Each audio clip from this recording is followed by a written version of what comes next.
I promise that I have something that will take the mainstream history that we have been force-fed since day one and rip it right in half. So here we go. The photo description states that in the summer of 1903, construction continues inside the entrance to the Palace of Machinery for the Louisiana Purchase Exposition, the 1904 World's Fair. The date of this photo is in 1903. The fair in St. Louis was in 1904. So this would all make perfect sense, except there's a massive flaw. A flaw so big that it's undeniable proof that this building was constructed 100 years before the 1903 date that we are told, and proof that there was a mud flood that ripped through this building at some point after 1803. Where is the foundation of this building?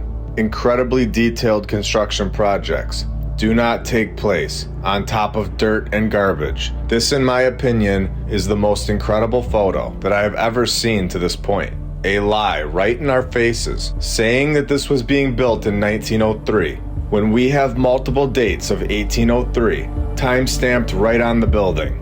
Multiple times. Not only that, but you can see that the mud flood damaged the bottom of this building here. The mud came after the construction, not before. And I want to make that point very clear. This is a cleanup project, 100%. After this World's Fair, they knocked these buildings down, not because they were pathetic, but because they held dates that do not fit in our mainstream timeline and architecture that we cannot reproduce today. It's incredible.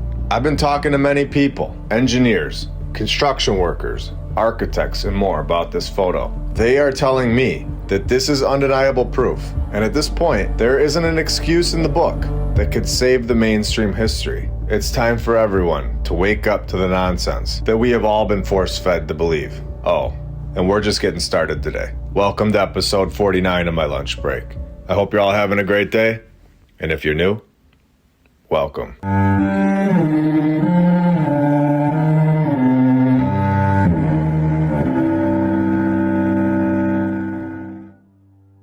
And I want to thank all of our sponsors over on Patreon. Thank you to FlatEarthDave.com. You can check out his app. I'll put the link in the description, and you can use my referral code, MLB. The app is awesome. It shows a lot of videos that are really hard to find. They've got them all in great playlists. He also has my lunch break on the homeschool section of the app, which is really cool. Thank you for that. Thank you to Rebecca Kay, Don Gaston, Jason Brunson, Christopher Arietta, The Lady Lacey Show, Edwin Johnson, Chuck Templeton, David and Sherry Ferguson, Joy Lee, Leslie Pipkins, PNR, Stephanie Nolan, Dan Woodle, Dale, DJ Clicktrack, Edward and Brianna, Edwin Rice, Jim Ribley and Christine Duggan, Kyle Glasscock, Maddie B and Neva the Prez, the Burlesons, Tim Rack, Two Spirit, Zach Bronco, Corey Franks, and Helmut.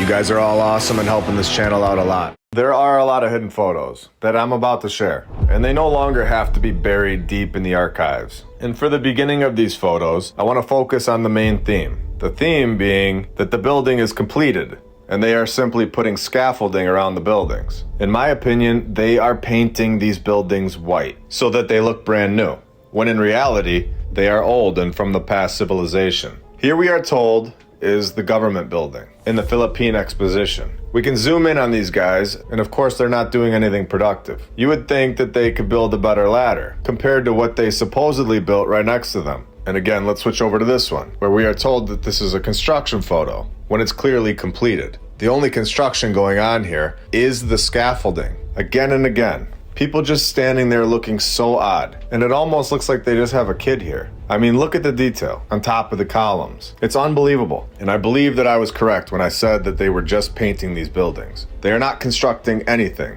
Now let's look down here at the bottom right hand side of this photo. It says right here that these are painters and decorators. They are not building anything like the description says for these photos. And they needed a place to live on site because they were painting all of these old world buildings. They were going to be there for a while. The buildings lasted forever. The paint did not. So they needed to get a fresh coat of paint on there. But when you look at the description of the photo, it says that it's a photo during its construction. So they are clearly lying. Painting is not constructing. It's painting. Two different, completely separate jobs. So these are all from the St. Louis World's Fair that we showed in the intro. The dates are from 1803. not 1903, and it had a mud flood that ripped through the interior of these buildings. So let's take a look at this building from St. Louis. And this is founded and renamed the Varied Industries Building. This is another completion photo that they're trying to say is a construction photo. And I want to zoom in on the top of this building. Can you believe the tech that is on the top of this thing? It's incredible.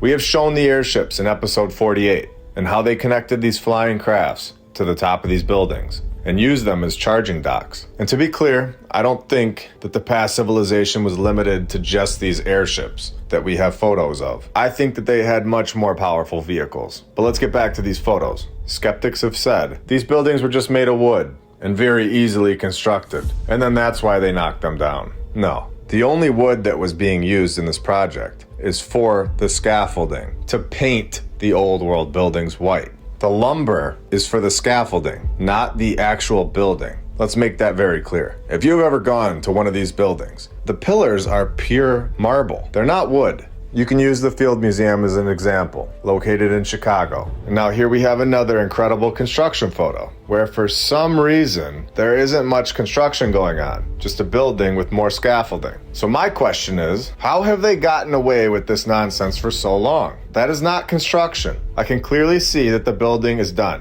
Just because someone put a ladder in front of it doesn't mean this is being constructed. This is the process that painters use. Any painter will confirm this. And also imagine carrying these materials up that scaffolding. If this was really a construction photo, it would be impossible and very embarrassing because nobody would be able to do it. Does anyone see a crane anywhere? No. Once you know, you know. You don't go back to believing in the lies because they are ridiculous. We have more tech in the background here. There are two of them actually. And here we have a bunch of people that found this building. Let's take a second and look at the size of this thing. This was the Palace of Electricity. Could you imagine this being constructed today? This thing is unbelievable. And remember, there were so many of these buildings being thrown together in like 2 years supposedly, at the same exact time. Oh, and they are all dated 1803, not 1903. And what happened to the Palace of Electricity? We were told that these buildings were practically worthless, and they ended up in dump sites because they were just made of wood, right? The problem with that is that they are contradicting themselves. The Missouri History Museum states that the construction for the Palace of Electricity and Machinery costed them $412,000, which is the equivalent to $11.48 million today in 2023. So it's practically worthless, or is it 11.4 million? This is the kind of stuff that makes me fully trust the mainstream narrative. I love just knowing deep down that they would never lie to us. It's just really nice to know. I love that they provide us with full logistical details. They never contradict themselves. They go that extra mile to make sure that what we are being told is exactly what happened. Oh, they don't do any of that? No, they don't do any of that. Literally none of it. The title states that this is the Iowa State Pavilion construction. And if you just shut your eyes right now, you can clearly see them right there laying the cornerstone. Okay, you can open your eyes now. This is the master builder down here. And those guys up there were also fully trained on how to build massive palaces. In fact, they are admittedly self-trained, getting a lot of their architecture designs and ideas from working on Abe Lincoln's house. As you can see, they were very busy workers. They got that building done in less than 2 years, ready for the world to see. Temporarily, of course, before knocking it down, so that nobody would ever see it again. And we can't forget to mention that they have painters actually painting this building. 4 of them to be exact. Proving again that these are not construction photos. They are painting photos. And over on the right-hand side of this photo, we can clearly see a construction process happening, putting the scaffolding together with perfection. Just look at that scaffolding architecture. Okay, I'll be done with the sarcasm for today. The mainstream narrative is so ridiculous. It's really hard to not make fun of it at this point. And then we have more painters. He's got his paintbrush in his hand and the paint right there on the scaffolding. So it's pretty clear at this point that these are no longer allowed to be considered construction photos for anyone that ever had a doubt in their mind. Now he's holding up a hat, and that hat says something on it. I wish I knew what it said. Comment below what you think that hat says. All answers are accepted. The guy next to him is also wearing a top hat, which is, of course, if you're going for the productive painter / I still want my style points look, very common for the 1900s. Very impressive. And here we have the United States Fisheries Building during its completion. But I'm going to zoom in on this building on the right-hand side because it's very strange. And we have these creatures' faces on the side of this building, with writing here as well. I can't see exactly what it says, but it definitely doesn't say fisheries building. And then we can see more painters up here on the left-hand side. And here we have a modern fisheries building. Built by us, of course, which won't last forever, unfortunately, because that's the way we construct things. So here we have a fisheries building that is designed by the Greek gods. And we are told that this is a separation of 100 years. But we are evolving and advancing, when in all honesty, that's the complete opposite. More and more people are realizing that the mainstream history that is written down by some random individual that was never even there and is being told what to write is a joke. Anyone that is seriously backing the regurgitated nonsense at this point and is serious about it should be very careful what they hope and believe in, because I have a lot more on the way that is going to rip their history books apart.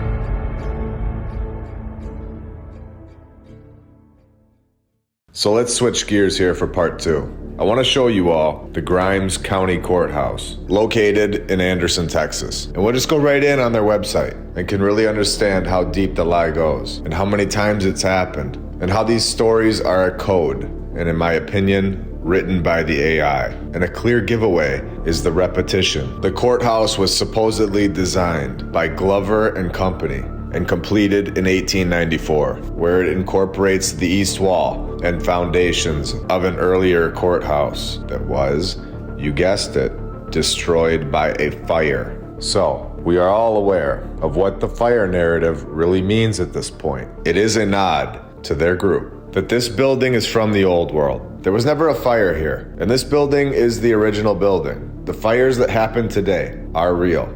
You can see them. The fires are there to destroy the previous civilization's work. And they are not just fires. In my opinion, they are demolitions. Stone and brick do not burn down from a house fire. And this is common knowledge. The fire story today is to destroy these buildings, collect the insurance check, and there's nobody to blame, conveniently. Now, a fire story from the 1800s is weird, because they're trying to fit these incredible buildings into this insane timeline that they're trying to come up with. It's simply a nod, and we know this now. The amount of times that the fire narrative is given to us is alarming. Can you imagine every single house in your neighborhood going up in a fire? No, that's not possible. But nearly every single old world building has a fire story. The probability of that is 0%. So let's stay in Anderson County, Texas, where they have another courthouse that has a backstory that, in my opinion, wouldn't hold up in their own courthouse, located at One Public Square in Palestine, Anderson County, Texas. This building was built on top of the highest hill in Palestine, and we all know when there is a big hill that something is most likely under the grass. We've shown this a lot. Episode 45 has an awesome example of this. Of course, we get the weirdest reoccurring names here, which we've shown a lot. How the AI can't come up with different names. It basically takes like 3 names and scrambles them. It's actually bizarre. It's very weird. Episode 43 is my favorite example of this with the Fredericks. But here we get the architects, Charles Henry Page and Louis Charles Page. So we get Charles Page and Louis Charles Page. That's fine, they can be brothers. But we know the reoccurring names at this point, and know that this is not an accident. And we know what's really going on here. The mom and dad didn't put Charles as the one kid's name, and Charles for the other kid's middle name. It's a clear mix-up by the AI. And then calling them brothers. And to drive this home, if you're on the fence, this is the 4th courthouse on this site. And this one was thrown together by the Charles Page twins in less than a year, over 110 years ago, from 1913 to 1914. Still trusting the narrative?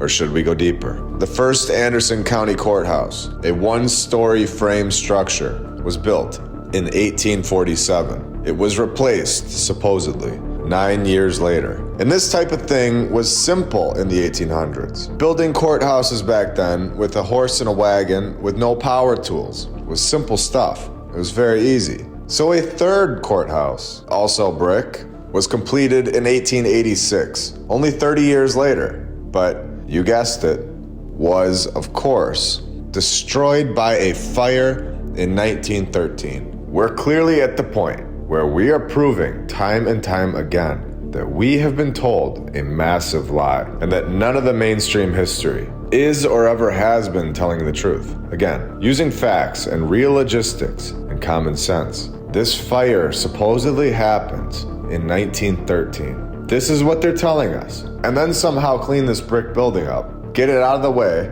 get all of the new materials to the site, and knock this new courthouse out in less than a year. And it's here forever. This is insane to believe at this point. That isn't even close to a real timeline. And we're not done with Texas today. Let's go over to the Fort Bend County Courthouse and see what they have going on over there. Since, of course, we have these very real twin Charles Page brothers, pinned as the architects of that one too. A brick, classical revival style masterpiece that also stands the test of time. And if you thought that last one was an eye-opener, hold on to your seats, because this is the 5th courthouse in this county, which began in 1837. The structure was designed by these Page twins and all wrapped up in 1909. So from 1908 to 1909, less than a year, they got this thing done. And that's, of course, not the weirdest part, because, of course, there is more. Because we need to figure out why there's been 5 courthouses here in this town. So the 1887 courthouse, one of the 5 that were here prior, had a clock tower, but they removed that shortly after the building was done, which makes sense if you're trying to hide the past civilization's work. This courthouse stood on Morton Street, where the current town hall sits, and you guessed it again, it burned down in 1930. Did you think that was where I was going to stop? Well, here on TexasCourthouses.com, I found all 5 of these supposed previous courthouses, and I want to know where they all went. Not just one of them. The first one, in 1842, gone, lost to erosion. Here's the second one. Building completion date, 1871. Present status, gone. Burned down in 1887. So we know that this exact same courthouse has multiple fire stories, because we already know that courthouse number 3, built in 1887, also burned down in 1930 from a fire. Oh, and remember when we were told that the clock tower was removed shortly after the building was done? Well, now we're being told that it was conveniently blown away in the wind. Come on, narrator, get your story straight. Oh, and just for fun, courthouse number 2 was $7,500. So courthouse number 4, just throw another 0 on the end of the same exact repeating number of 75. Unbelievable stuff. Between building projects that take less than a year, over and over, to the same names, and all of the old world buildings, somehow, randomly, without any backstory as to how it happened, going up in flames. Brick buildings, when we know that brick does not burn down from house fires. This is a lie, and has been right in our faces, and all we had to do was look. It is incredible. Oh, and one more thing about these 2 Charles Page twins, just to end this episode with an eye-opener. And of course, I'll be back with much more very soon, and I hope you all have a great rest of your day. And I want to thank all the badge members, and Patreons, and subscribers for keeping this channel going. You are all awesome, and I'm very thankful. I'm going to leave you all with this, something that should show you all that this is a controlled narrative with hidden codes and messages, and we have been lied to by a group of people from day one. I have located these Charles Page twins, and I have found their supposed backstory. And not only are they from St. Louis, a place that we have gone to, and we know how incredible that place is now, but their father has the same name of Charles Henry, and the mother's name is Page. All 4 characters sharing the same name, where his father was a Mason, with his brother being named Louis, and another duplicate name, hinting at the city of St. Louis. It's a code, a clear connection, reoccurring names over and over again. A code for only their group to understand. Until now.